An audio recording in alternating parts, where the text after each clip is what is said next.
9ാമത്തെ എപ്പിസോഡിൻ്റെ തുടക്കത്തിന് മുമ്പിൽ എനിക്ക് കുറച്ച് കാര്യങ്ങൾ നിങ്ങളോട് പറയാനുണ്ട്. ഞാൻ ഈ 3 മാസമായിട്ട് വീഡിയോസും കാര്യങ്ങളൊന്നും ഇടുന്നുണ്ടായിരുന്നില്ല. 1.5 മാസമായിട്ട് എൻ്റെ കയ്യിലുണ്ടായിരുന്ന വീഡിയോസാണ് ഞാൻ കൂടുതലും അപ്ലോഡ് ചെയ്തുകൊണ്ടിരുന്നത്. ഇതിൻ്റെ ഇടയ്ക്ക് നമ്മുടെ ചാനലിൻ്റെ 1 ഇയർ ആനിവേഴ്സറി കഴിഞ്ഞു, പ്രൈഡ് മന്ത് കഴിഞ്ഞു, അങ്ങനെ കുറേ കാര്യങ്ങൾ ചെയ്യാനിരുന്നത് അതെല്ലാം കഴിഞ്ഞു. പക്ഷെ അതൊന്നും നമുക്ക് ചെയ്യാൻ പറ്റിയില്ല. ഞാൻ ഫുള്ള് ഓഫ്ലൈൻ ആയിരുന്നു. ഓൺലൈൻ ഞാൻ അങ്ങനെ ഉണ്ടായേയില്ല. കുറേ പേര് കമൻറ്റ് ഇട്ടു, ഓക്കെ ആയോ, ഹെൽത്തൊക്കെ ഓക്കെ ആയെന്നൊക്കെ ചോദിച്ചിട്ട്. ഇപ്പോൾ ഒരുവിധം ഓക്കെ ആയിട്ടുണ്ട്.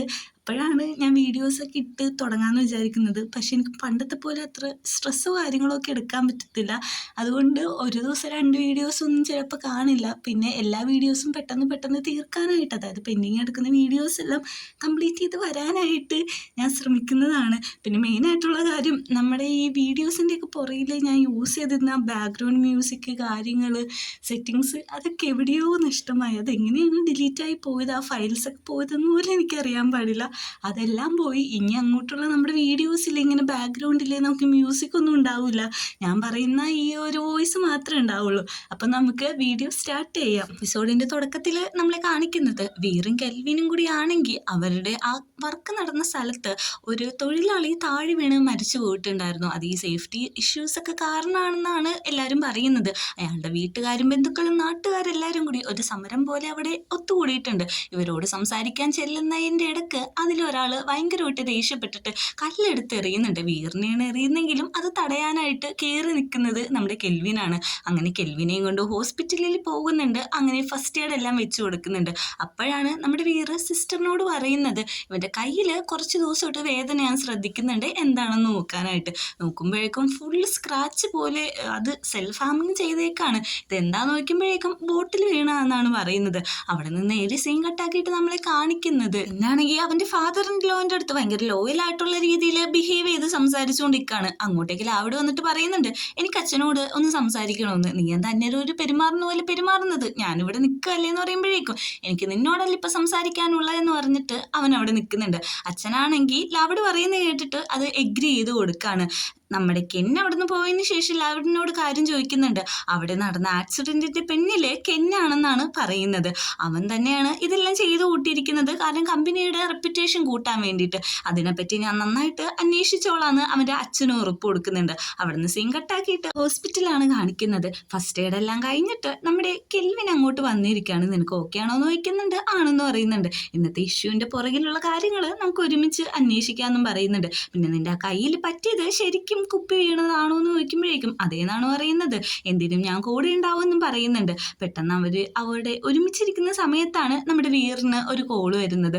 കോള് വേറെ ആരുമല്ല വിളിച്ചേക്കുന്നത്, ഞാൻ തന്നെയാണ്. ഞാൻ വിളിച്ചിട്ട് പറയുന്നുണ്ട്, എല്ലാ മീറ്റിംഗ്സും പുതിയതായിട്ട് ഷെഡ്യൂൾ ചെയ്തിട്ടുണ്ട്, ആൾക്കാർക്കെല്ലാം ഇപ്പം നിങ്ങളെ കാണണമെന്നാണ് പറയുന്നതെന്ന്. രണ്ടുപേരും 2 സ്ഥലത്തേക്ക് പോകാനായിട്ട് തീരുമാനിക്കുന്നുണ്ട്.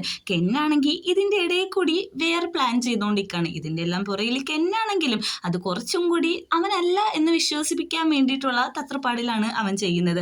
അങ്ങനെ നേരെ നാനിയെ ലിനിനെ കാണാൻ പോയ വീറ് അവൻ്റെ സത്യങ്ങളെല്ലാം അറിയാണ്. അതായത് നാനിയുടെ അച്ഛനും അമ്മയും മരിക്കാൻ കാരണം നമ്മുടെ ലിന്നിൻ്റെ അച്ഛനാണ്.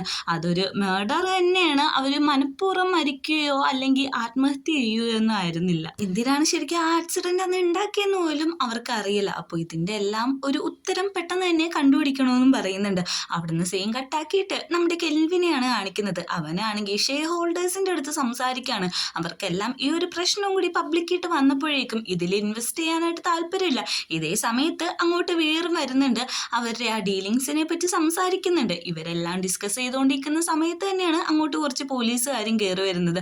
അവർ വന്നിട്ട് പറയുന്നുണ്ട്, നിങ്ങളുടെ ഈ ഒരു കമ്പനിയിൽ നടന്ന ആക്സിഡൻറ്റ് അത് മനഃപൂർവ്വമാണോ അല്ലെങ്കിൽ അല്ലാതെയാണോ എന്നൊന്നും അറിയില്ല, അതുകൊണ്ട് നിങ്ങളുടെ ഓണറിനെ അറസ്റ്റ് ചെയ്യാനായിട്ട് വാറന്റ് ഉണ്ടെന്ന്. വീറാണല്ലോ ഈ കമ്പനിയിലെ മെയിൻ ആയിട്ടുള്ള ഓണർ, അതുകൊണ്ട് തന്നെ വീറിനെയാണ് അവർ അറസ്റ്റ് ചെയ്യാൻ പോകുന്നത്. പക്ഷേ ഇത് കണ്ട നമ്മുടെ കെൽവിനാണ് പറയുന്നത്, ഇതിൻ്റെ എല്ലാത്തിൻ്റെയും ചുമതല നോക്കുന്ന ഞാനാണ്, എഗ്രിമെൻറ്റ് പോലും എൻ്റെ പേരിലാണ് ചെയ്തിരിക്കുന്നത്, ഞാൻ നിങ്ങൾക്ക് ഡീറ്റെയിൽസ് കാണിച്ചു തരാമെന്ന് പറഞ്ഞിട്ട് അവൻ്റെ ഡീറ്റെയിൽസും കാര്യങ്ങളൊക്കെ കാണിച്ചു കൊടുക്കുന്നുണ്ട്. സൈൻ ചെയ്ത പേപ്പേഴ്സും കാര്യങ്ങളൊക്കെ കാണിച്ചു കൊടുക്കുന്നുണ്ട്.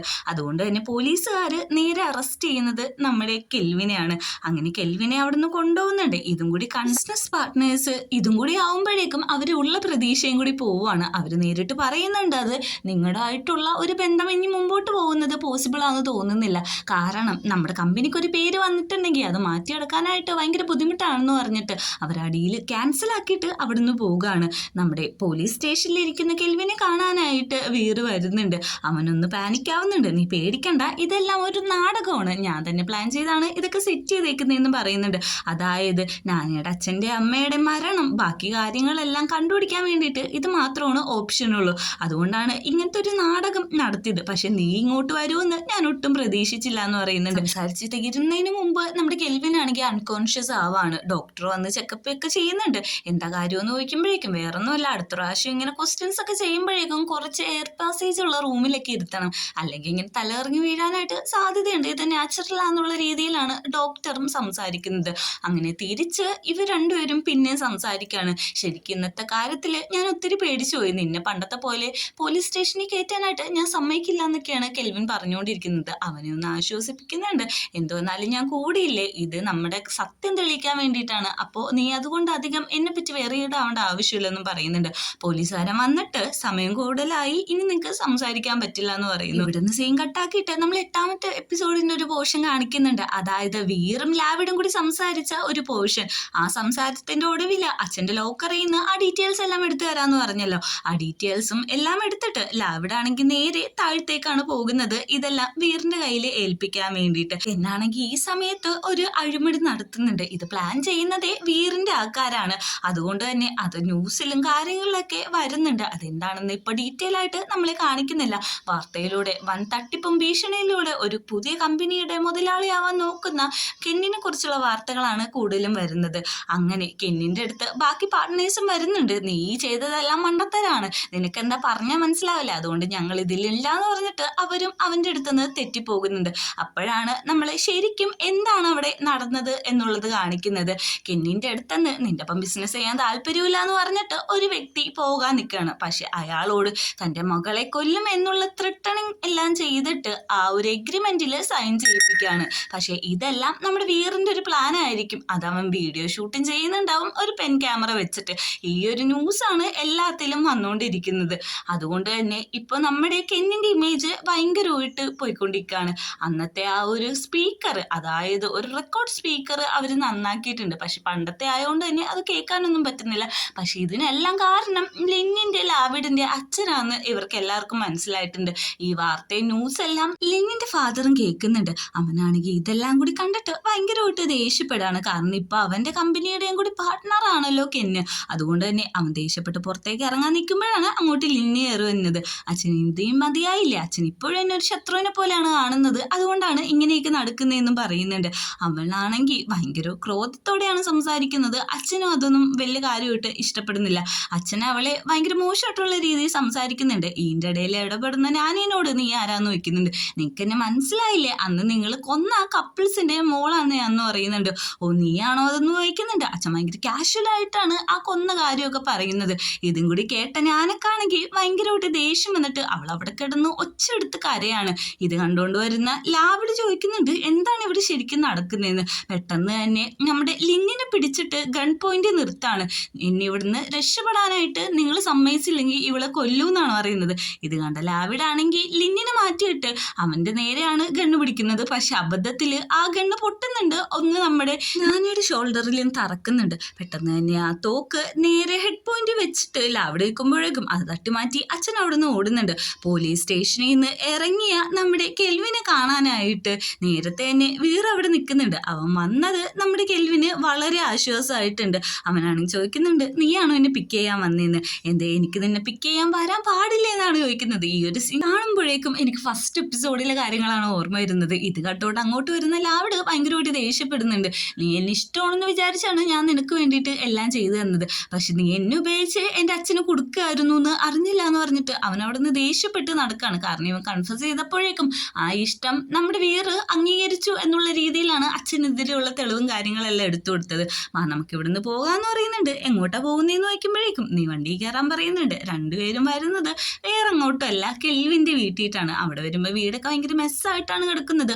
കുറെ ഡ്രിങ്ക്സിന്റെ ബോട്ടിലും താഴെ കിടക്കുന്നുണ്ട്. നമുക്ക് ഇതിന്ന് ഒരെണ്ണം കുടിക്കാന്ന് പറഞ്ഞിട്ട് രണ്ടുപേരും കൂടി ഒരു റെഡ് വൈനും കാര്യങ്ങളൊക്കെ കുടിക്കുന്നുണ്ട്.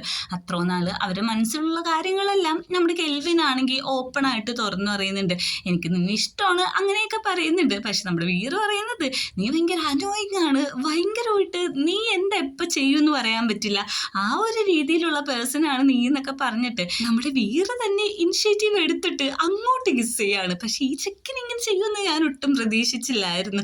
അവരുടെ ആ റൊമാൻസ് ഭയങ്കര ഡീപ്പ് ആവുന്നുണ്ട്. അങ്ങനെ അതൊരു ഫിസിക്കൽ കോണ്ടാക്റ്റിലാണ് അവസാനിക്കുന്നത്. ഇവിടെ നിന്ന് സീൻ കട്ടാക്കിയിട്ട് നമ്മളെ ഒരു ഫോറസ്റ്റിന്റെ ഉള്ളിലാണ് കാണിക്കുന്നത്. ഇവിടെ നമ്മുടെ കെന്നു വന്നിട്ട് അവന്റെ ഫാദർ ലോയെ കാണാൻ വന്നേക്കാണ്. നീ ഇപ്പോൾ സോഷ്യൽ മീഡിയയിലും ന്യൂസിലൊക്കെ എക്സ്പോസ് ആയല്ലോ, നീ എന്തിനാണ് എന്നെ കാണാൻ വന്നേക്കുന്നതെന്ന് ചോദിക്കുന്നുണ്ട്.